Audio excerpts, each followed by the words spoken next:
Vamos a hablar de una de las decisiones más audaces, más radicales, de la historia militar. El momento en que un líder decide quemar las naves, eliminando así, de un plumazo, cualquier posibilidad de retirada. Un acto que, como veremos, estaba a punto de cambiarlo absolutamente todo. Para entenderlo, tenemos que viajar en el tiempo. Estamos en el año 711. El escenario, las costas de la península ibérica, justo a los pies de esa imponente roca que los antiguos conocían como Calpe. Imaginen la escena. 7.000 soldados en una tierra extraña, mirando cómo su propia flota, su único billete de vuelta a casa, es devorada por las llamas. El aire, dicen las crónicas, no olía a mar, a salitre, sino a brea hirviendo, a madera quemada, y a ese miedo ancestral que solo el fuego es capaz de provocar. Y aquí surge la gran pregunta, la pregunta que lo articula todo. ¿Qué lleva a un general a acorralar a su propio ejército? ¿Por qué destruir deliberadamente tu única vía de escape? Bueno, pues para encontrar la respuesta hay que meterse en la cabeza del hombre que lo orquestó todo. Hablamos del general bereber Tariq ibn Ziyad y de una jugada maestra de guerra psicológica.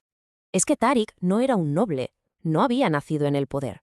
Era un antiguo esclavo que había subido escalón a escalón gracias a su talento y a su valía. Y claro, eso forja un tipo de líder diferente, un líder dispuesto a jugárselo todo a una sola carta. Con los barcos ardiendo a sus espaldas, el discurso de Tariq fue brutalmente simple, directo al corazón de sus hombres. Detrás, el mar, delante, el enemigo. O sea, la situación no podía ser más clara. O se conquistaba o se moría. No había más opciones. Ahora bien, para que una apuesta tan arriesgada tuviera la más mínima posibilidad de éxito, hay que entender el contexto. Hay que analizar a las dos potencias que estaban a punto de chocar. Y es que la clave aquí, el punto crucial, es que no estamos hablando de una simple invasión, no. Esto fue una colisión, un choque frontal entre dos modelos opuestos.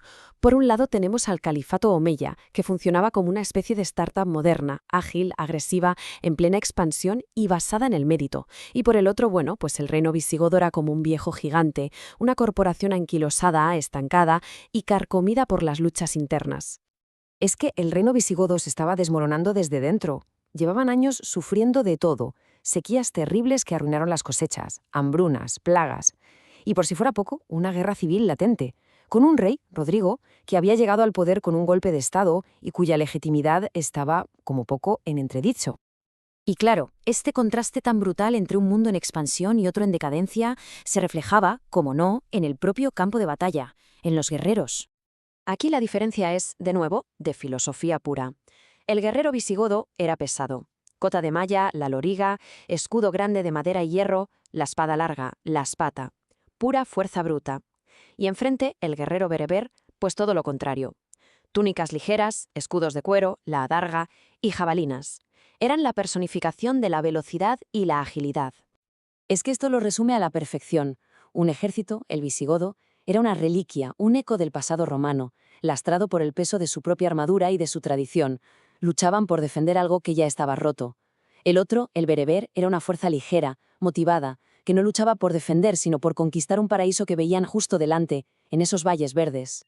Y todo esto, toda esta tensión acumulada, explota en un día concreto de julio, del año 711, en la batalla de Guadalete. La batalla fue una catástrofe para los visigodos, y se decidió en varios actos. Primero, la caballería ligera de Tariq, rapidísima, hostiga sin parar a las pesadas líneas visigodas. Pero el momento clave, el punto de no retorno, es la traición.